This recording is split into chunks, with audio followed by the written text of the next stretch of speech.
બધા બધા ગાડીઓ બધાની તૂટી. આ તો કોઈ કહેવાવાળું નહીં. આપણે આ બ્રિજ કઈ બાજુ આવેલો? આ બ્રિજ આવ્યો ખેરા રોડ કહેવાય. ખડીચા રસ્તાથી ખેરા રોડ વાળો છે. આ બિલિયાવાળો બિલિયાનો. આ બ્રિજ ઉપર જે ખાડા પડ્યા હા. એમાં સળિયા પણ દેખાય, શું કહેશો? સળિયા દેખાય. પેલી બાજુ તો વળી આખો ઢેચણોમાં ખાડો. એક ભાઈ આખો બાઇક લઈને ઊંધો પડ્યો હતો પોતે. કારણ કે તો રહી ગયો ને કઈ સીધો. આ તો બરોબર આ સાઈડ હતો. આ સાઈડમાં તો દિવાળી કઈ જોતી બિચારો. શું કે તો ગઈ કોણ અત્યારે હોય તમે જુઓ ને તો 2 દિવસે 1-2 જણનો તો આપણા સાઈડનો સર્વિસ રોડનો આવે ને આપણો ટાયરોનો પેલો મારેલો એ તો ઉખડીને પડે સાઈડમાં જ પડેલો હોય. શું કે બહુ હાલત બહુ ખરાબ. તંત્ર શું કહેશો? તંત્ર આ બધું તંત્ર આ બધું આ સરકારના જોતા નહીં. કારણ કે આ બધા રૂપિયા ભ્રષ્ટાચાર જ છે આ બધું. આ કોઈ પેલીએ નહીં. અને આ બ્રિજનો આ ઠેકોણું જ નહીં. આ કેટલો ભલે થાય. આ કેટલી વાર 2-3 વખત ખાડા પૂર્યા ફરી ચોમાસામાં આવીને પૂરી ગયા. આ વખત તો બધું કશું કર્યું જ નહીં. શું નામ તમારું? મારું નામ તો પ્રકાશભાઈ.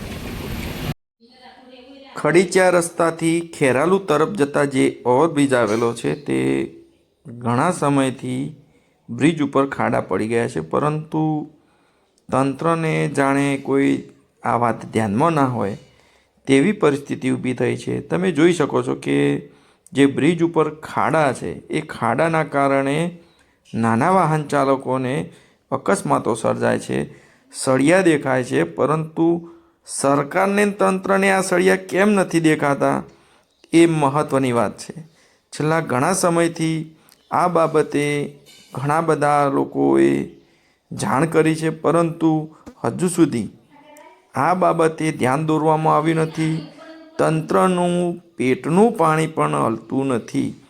રાત્રિના સમયે જો આ ખાડાની અંદર વાહનનું ટાયર આવી જાય તો એ ટાયર પણ ફાટી જાય તેવી પરિસ્થિતિ દર્શક મિત્રો તમે જોઈ રહ્યા છો. આ બ્રિજ ઉપર ઘણી જગ્યાએ ખાડા પડી ગયા છે, સળિયા દેખાય છે, પરંતુ આ બાબતે તંત્ર કેમ ઘોર નિંદ્રામાં હોય તેવું લાગે છે. આજે અચાનક આ રોડ ઉપરથી પસાર થયા ત્યારે એવું લાગ્યું કે ખરેખર પરિસ્થિતિ બહુ ગંભીર છે અને આ બાબતે તંત્રએ ધ્યાન દોરવાની જરૂર છે.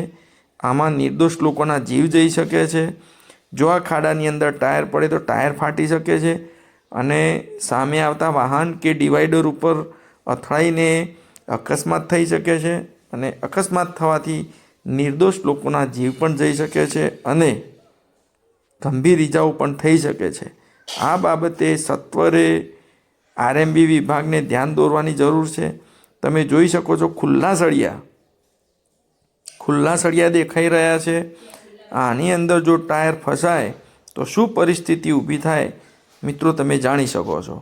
એટલે તાત્કાલિક ધોરણે આ ઓવરબ્રિજ ઉપર જે ખાડા પડ્યા છે એ પૂરવામાં આવે અને જો પૂરવામાં નહીં આવે તો આગામી સમયમાં કોઈ મોટી દુર્ઘટના પણ બની શકે છે. કારણ કે ઓવરબ્રિજ છે, અચાનક કોઈ ઓવર સ્પીડમાં કોઈ વાહન નીકળે, અંદર પસરાય, ટાયર બાયર ફાટે તો સીધું બ્રિજના નીચે પણ પટકાઈ શકે છે.